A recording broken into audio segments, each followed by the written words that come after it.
Bismillahirrahmanirrahim. Allahumma inni as'aluka ilman nafi'an wa rizqan thayyiban wa amalan mutaqabbalan. Amin ya rabbal alamin. Senang sekali hari ini saya bisa hadir di sini di mata kuliah Hukum Internasional untuk menyampaikan pembahasan mengenai hukum diplomatik internasional. Tetapi sebelum itu kita panjatkan rasa syukur kita dan segala puja dan puji hanya kepada Allah Subhanahu wa taala yang atas berkat dan ridhonya kita bisa ketemu lagi di sini.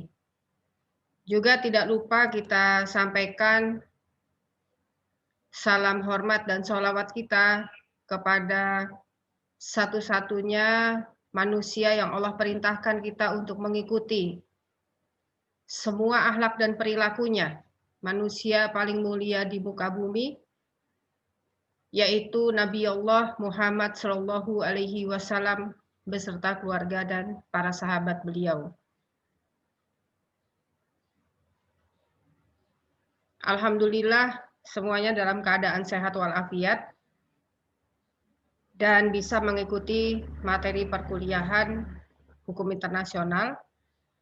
Semoga perkuliahan hari ini berjalan lancar. Demikian juga jaringan internetnya, karena kita perkuliahan daring ini sepenuhnya bergantung pada jaringan internet ya. Nah, untuk kali ini pembahasan mengenai hukum diplomatik internasional. Seperti cabang hukum dari hukum internasional yang lain, hukum diplomatik internasional juga mempunyai sejarah latar belakang terbentuknya. Jadi tidak serta-merta hukum diplomatik internasional ini terbentuk dengan sendirinya, tidak. Istilah diplomasi, jadi diplomat itu berasal dari kata diplomasi ya kalau di bahasa Indonesia. Bahasa Indonesia diplomasi ini diserap dari bahasa Inggris, diplomacy. Jadi diplomasi menjadi diplomasi. Diplomasi bahasa Inggris dan juga merupakan bahasa serapan dari diploma. Diploma ini bahasa Yunani. Secara harfiah, diploma ini berarti saya melipat atau saya menggulung. Artinya kertas atau dokumen. Pada zaman Yunani kuno, diplomasi dimaksudkan sebagai duplikat atau salinan dari suatu pernyataan atau keputusan dari penguasa negara. Ya, duplikat atau salinan dari suatu pernyataan atau keputusan dari penguasa negara. Pada zaman Romawi, diploma menjadi seperti sebuah paspor bagi para pejabat negara untuk dapat melakukan perjalanan dengan dinas transport, dengan uang negara. Nah, ini kemudian berkembang terus, dan dalam perkembangannya, dokumen ini kemudian disimpan dalam arsip negara. Diteliti untuk disimpan dalam arsip negara. Pada abad ke-17, Kardinal Richelieu sebagai Perdana Menteri Prancis kemudian mengemukakan istilah res diplomatica. Res diplomatica ini sebagai kegiatan diplomatik. Nah, inilah res diplomatika inilah yang kita kenal sampai sekarang, yaitu merupakan kegiatan diplomatik. Jadi istilah diplomasi di zaman yang dulu, kemudian berkembang sehingga sekarang ini sudah mempunyai arti yang berbeda, mempunyai arti yang menyimpang dari arti semula, dan juga menjadi jauh lebih rumit, gitu ya. Ya bayangkan dari awal diplomasi itu merupakan berasal dari kata diploma. Diploma artinya saya melipat atau saya menggulung sebuah dokumen atau kertas. Sekarang menjadi kegiatan diplomatik, gitu ya. Diplomasi pada umumnya atau pada prinsipnya bisa dipahami sebagai tugas dan kegiatan orang yang mewakili negaranya secara politis terhadap negara lain. Jadi diplomasi ini dijalankan oleh orang yang memang ditugaskan untuk menjadi perwakilan negaranya dalam sebuah kegiatan internasional tertentu. Orang-orang ini disebut sebagai diplomat, orang yang berdiplomasi, orang yang bertugas untuk menjadi wakil negara secara politis terhadap negara lain. Para diplomat mempunyai 4 fungsi utama.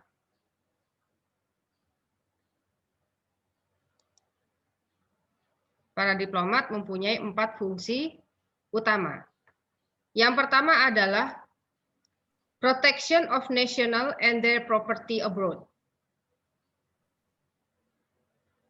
Melindungi kepentingan nasional dan aset properti negara tersebut di luar negeri. Melindungi aset, gitu ya. Nah, termasuk pada aset negara yang ada di luar negeri adalah warga negaranya yang sedang berada di luar negeri, baik dengan tujuan pendidikan, tujuan pekerjaan, ataupun tujuan yang lain. Jadi harus dilindungi, harus mendapatkan perlindungan dari diplomat yang berada di negara tersebut. Jadi kedutaan besar yang berada di negara-negara penerima mempunyai tugas utama untuk memberikan perlindungan kepada warga negaranya yang sedang berada di sana dan juga memberikan perlindungan kepada aset-aset yang ada di luar negara, di tempat di mana diplomat ini ditempatkan. Jadi kalau ada warga negaranya misalnya melakukan tindak kriminal di negara lain, maka sudah merupakan tugas bagi diplomat di kedutaan besar untuk memberikan perlindungan kepada warga negaranya. Salah satu cara memberikan perlindungan itu adalah meminta warga negaranya untuk dikembalikan ke negaranya agar dapat dijatuhi hukum pidana negara di mana pelaku berkewarganegaraan. Itu termasuk perlindungan. Yang kedua adalah symbolic representation. Seorang diplomat adalah sebuah simbol, sebuah representatif dari rakyat negara tersebut. Jadi kalau orang luar negara mau menilai karakter orang Indonesia, dia cukup melihat diplomat dari Indonesia. Dia cukup melihat perilaku dari perwakilan diplomatiknya, karena diplomat ini adalah perwakilan negara. Maka karena diplomat ini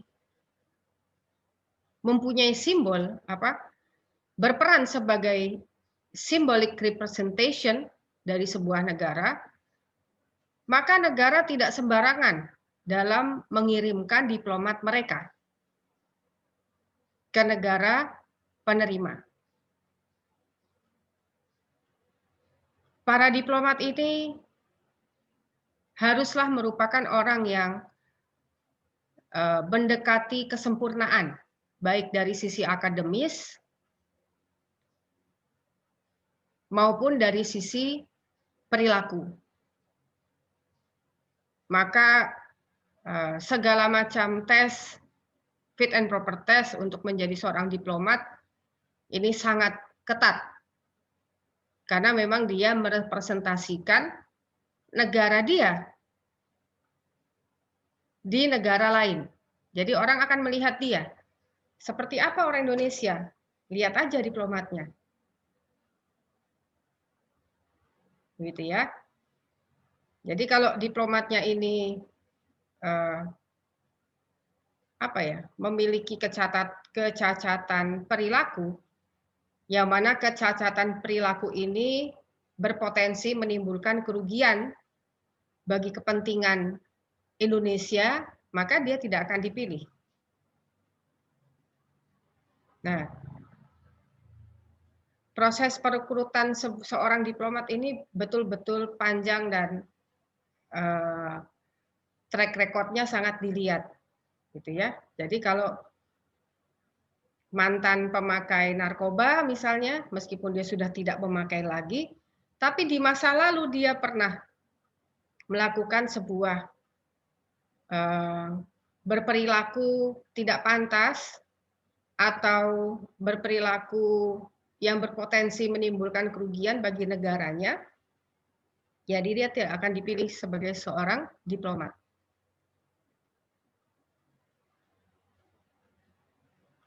Memang tidak ada manusia yang sempurna, gitu ya. Semua manusia pasti punya kelemahan. Tetapi kelemahan itu merupakan kelemahan yang tidak menimbulkan kerugian bagi negara, gitu ya. Nah ini dia bisa dijadikan calon diplomat. Tuh. Yang ketiga, obtain information, menyediakan informasi, informasi dalam segala hal. Kalau misalnya ada warga negaranya ingin menikah dengan warga negara asing misalnya, ada warga negara Indonesia mau menikah dengan warga negara Perancis misalnya. Dan dia tidak tahu sama sekali bagaimana undang-undang perkawinan Perancis mengatur negaranya, mengatur warga negaranya. Apa syarat formilnya, apa syarat materialnya. Nah ini bisa datang ke Kedutaan Besar Perancis, karena tugasnya adalah obtain information, menyediakan informasi. Tidak hanya bagi warga negaranya yang sedang berada di negara tersebut, tetapi juga bagi warga negara di luar warga negaranya yang sedang berada di negara tersebut. Jadi boleh-boleh aja, ya, obtain information. Termasuk bekerja sama menjadi narasumber pada pembuatan skripsi mahasiswa, tesis, disertasi gitu ya. Nah, kalau risetnya itu di kedutaan besar tertentu, maka hal ini sangat tepat karena memang kedutaan besar itu harus menyediakan informasi bagi publik yang memerlukan, gitu ya. Yang terakhir adalah providing advice and making overall policies. Providing advice, memberikan advice, memberikan masukan-masukan, saran-saran bagi siapapun yang memerlukan, bagi siapapun yang membutuhkan advice dari kedutaan besar, ya. membuat policies, kebijakan-kebijakan, tapi kebijakan-kebijakannya ini kebijakan-kebijakan tertentu ya, bukan kebijakan yang seperti undang-undang, begitu. Nah, kemudian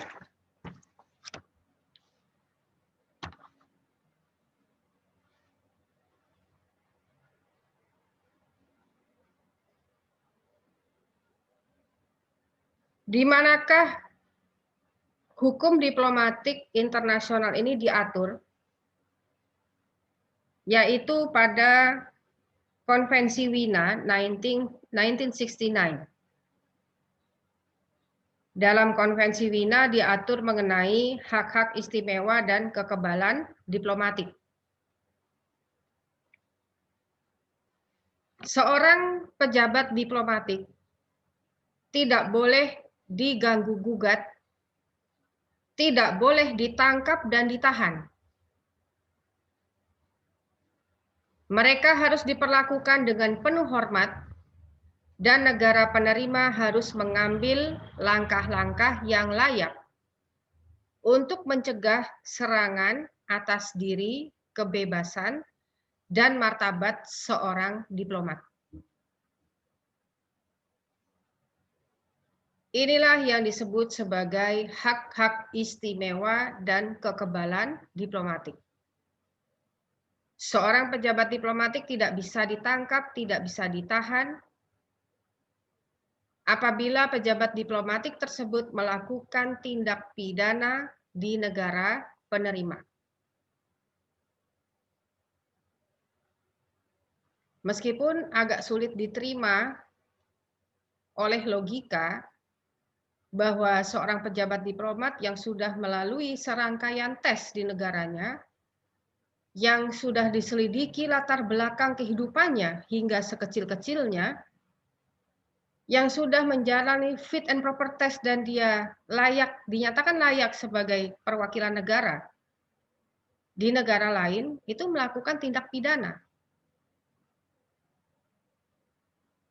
Walaupun sangat kecil kemungkinannya, tapi bisa saja terjadi.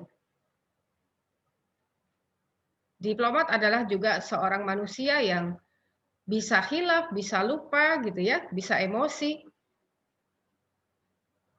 Walaupun dia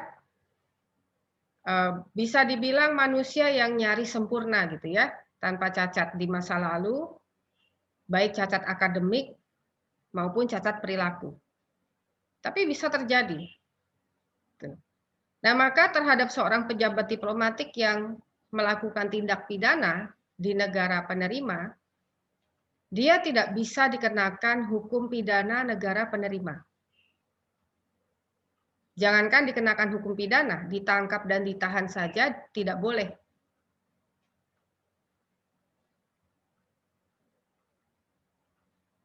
Konvensi Wina 1969 sudah diratifikasi oleh negara-negara.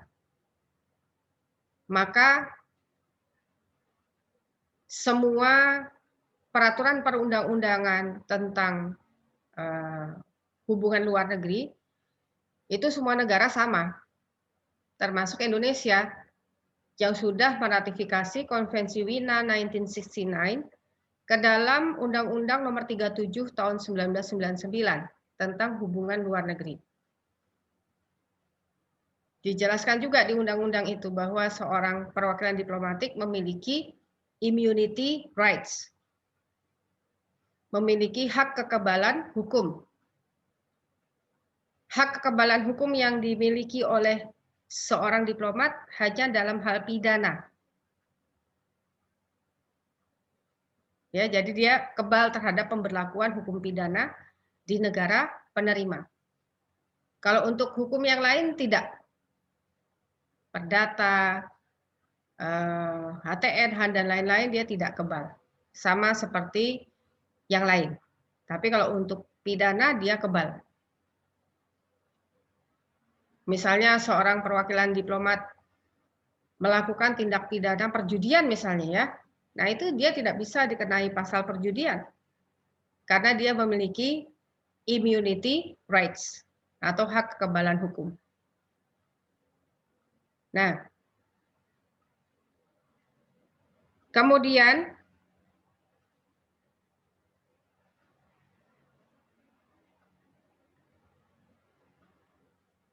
Konvensi Wina 1969 juga memberikan jaminan kebebasan bergerak dan bepergian di wilayah negara penerima. Jadi seorang diplomat bebas bergerak di negara penerima sepanjang wilayah yurisdiksi dari negara penerima tersebut. Jadi kalau ada duta besar Amerika di Indonesia misalnya, dia mau bepergian, ada keperluan misalnya di Kalimantan, dia bebas untuk pergi, walaupun kantornya di Jakarta ya. Semua kedutaan besar negara-negara itu harus terletak di ibu kota negara. Ya, jadi harus di Jakarta. Kedutaan besar di Malaysia harus di Kuala Lumpur. Jadi harus di ibu kota negara, ya.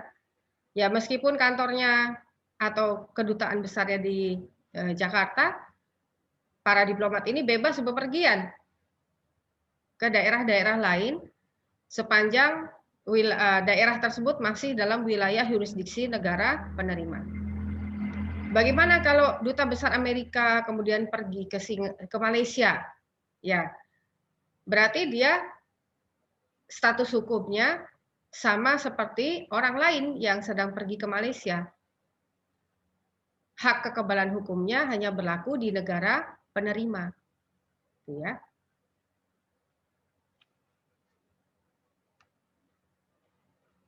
Meskipun demikian, terhadap pejabat diplomatik yang melakukan sebuah tindak pidana di negara penerima, tidak bisa ditangkap dan ditahan ya, karena dia kebal terhadap hukum pidana negara penerima. Konvensi Wina 1699 menyediakan beberapa opsi bagi negara penerima untuk untuk menghukum dalam tanda kutip ya, untuk menghukum seorang diplomat yang sudah melakukan tindak pidana.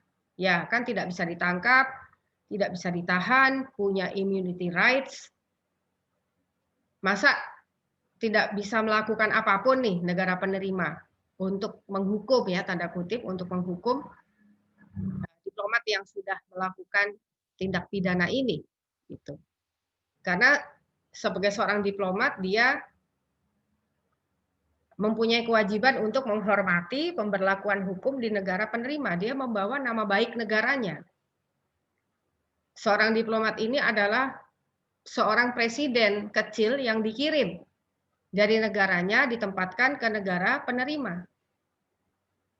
Jadi kewenangannya itu seperti presiden kecil gitu. Hanya kewenangannya hanya di kedutaan besar dia gitu ya. Nah,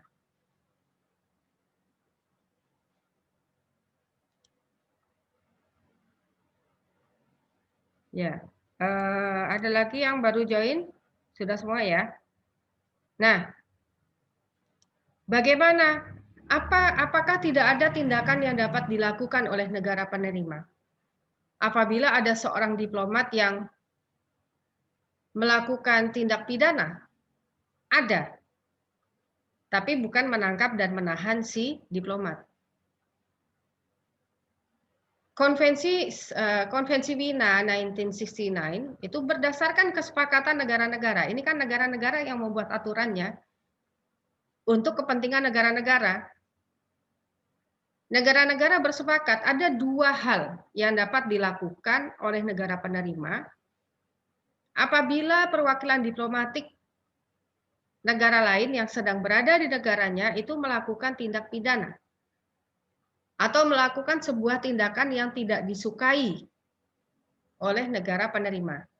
Jadi tidak melulu harus tindak pidana ya, tindak yang tidak disukai oleh negara penerima juga bisa. Yang pertama adalah membuat laporan pengaduan kepada pemerintah negara pengirim. Jadi kalau negara penerima tidak menyukai diplomat yang ditempatkan di negaranya, ya negara penerima bisa memberikan laporan pengaduan kepada pemerintah negara pengirim bahwa diplomatnya sudah melakukan tindakan pidana atau melakukan tindakan yang tidak disukai di negara penerima. 10 menit lagi, saya percepat ya penjelasannya. Nah,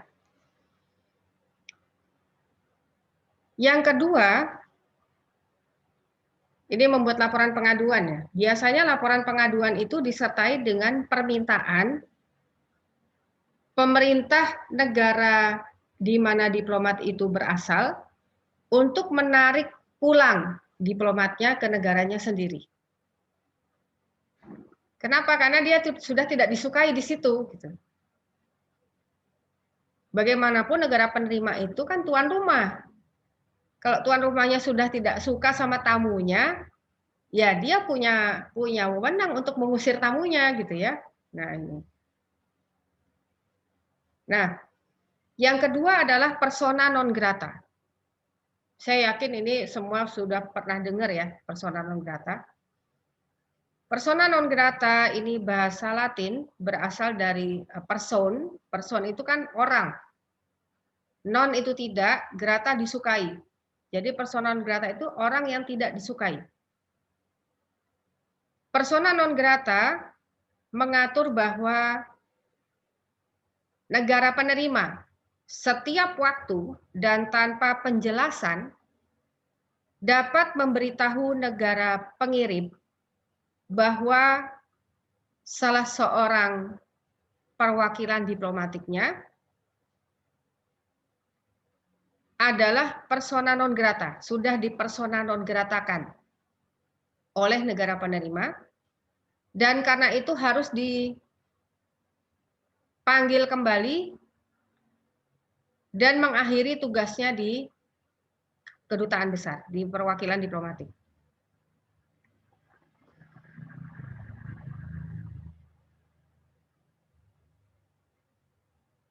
Bagaimana kalau negara pengirim tidak mengambil kembali perwakilan diplomatiknya yang sudah disuruh ambil kembali perwakilan diplomatik Anda, gitu ya, sama negara, tapi tidak diambil. Maka negara penerima dapat menolak untuk mengakui pejabat tersebut sebagai anggota perwakilan. Tapi belum pernah ada sejarahnya dalam hukum diplomatik internasional, ada negara yang tidak mengambil kembali pejabat diplomatnya setelah dipersona non gratakan oleh negara pengirim. Biasanya memang ditarik lagi, gitu ya, ditarik pulang ke negaranya, kemudian negara pengirim mengirim kembali perwakilan diplomatiknya ke negara tersebut, tentu saja setelah mendapatkan persetujuan dari negara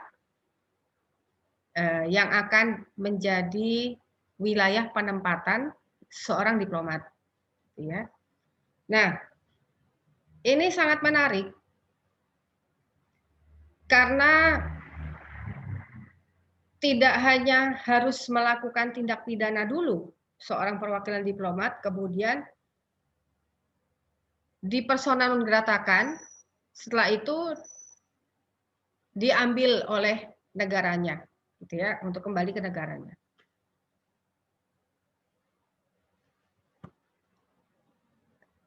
Saya lupa tahun berapa ya, itu merupakan pengalamannya Profesor Dr. Burma Una ketika menjadi duta besar Amerika, duta besar Indonesia untuk Amerika, gitu ya. Jadi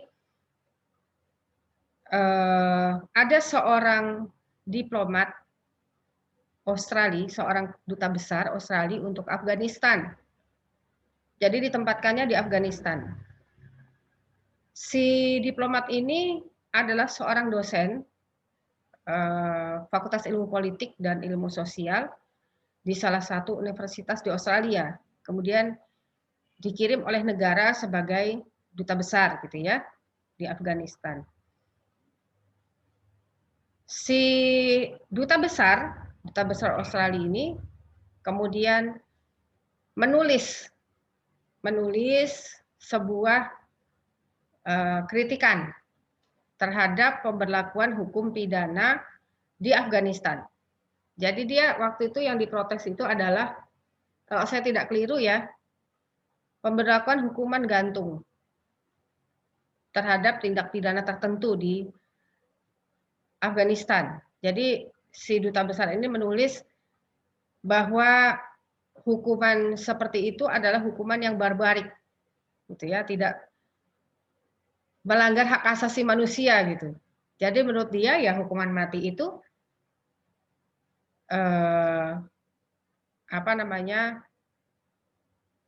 bisa dilaksanakan dengan cara yang lain yang lebih berperi kemanusiaan gitulah, gitu ya. Tulisannya seperti itu.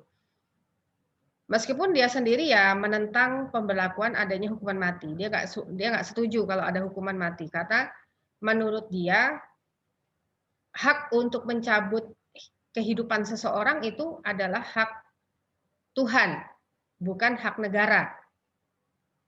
Jadi negara tidak punya hak untuk mencabut nyawa seseorang gitu ya. Nah, karena itu melanggar hak asasi manusia. Pemerintah Afghanistan tidak suka dengan tulisan-tulisan seperti itu. Dianggap oleh Afghanistan sebagai salah satu bentuk intervensi kedaulatan negara. Tuan rumah tidak ada yang suka ya kalau aturan-aturan di dalam rumahnya dikritisi oleh tamu gitu. Apapun tujuan tamunya, mungkin kritik tamunya itu untuk kebaikan tuan rumah gitu ya, tapi tuan rumah nggak suka. Aturan-aturan yang ada di dalam rumah seseorang, apalagi ini negara ya, ini merupakan wewenang sepenuhnya negara tersebut. Nah, akhirnya apa? Pemerintah Afghanistan kemudian mengirim surat diplomatik, kawat diplomatik ke pemerintah Australia, meminta duta besar ini silahkan Anda ambil lagi gitu. Anda ambil lagi, kami nggak suka. Dia sudah ikut campur dalam urusan dalam negara kami, gitu. Mengkritisi pemberlakuan hukuman mati.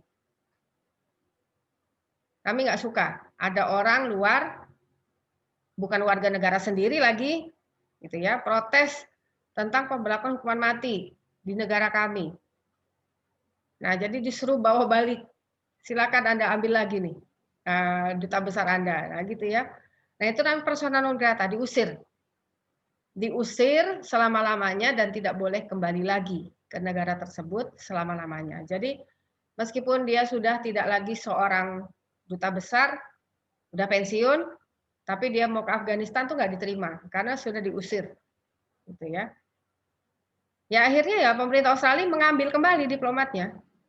Diambil lagi kembali, kemudian mengirimkan daftar nama-nama kandidat duta besar ke Afghanistan.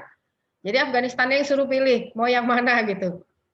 Duta besar kami mau yang mana? Ya tentu saja pemerintah Afghanistan kan mengadakan fit and proper test dulu gitu ya. Dia selidiki dulu latar belakangnya. Pernah nggak mengkritisi negara Islam? Pernah nggak, ada nggak dia pernah ikut demo yang menentang kebijakan dari negara Islam misalnya. Apakah dia pernah menulis di masa lalunya tentang kritikan-kritikan terhadap negara-negara Islam? Itu diselidiki terus. Satu saja ada indikasi bahwa orang ini tidak menyukai sesuatu yang merupakan wewenang dan kedaulatan dari negara di mana dia akan ditempatkan, dia akan ditolak tuh. Jadi diselidiki oleh badan intelijen negara masing-masing ya. Ini duta besar ini pernah menyatakan permusuhan nggak sama negara-negara Islam misalnya, gitu ya. Nah, jadi diteliti betul. Nah, waktunya sudah hampir habis ya, 1 menit lagi. Kita akan lanjutkan di next session tentang hukum diplomatik internasional. Kemudian dilanjutkan dengan hukum perdata internasional.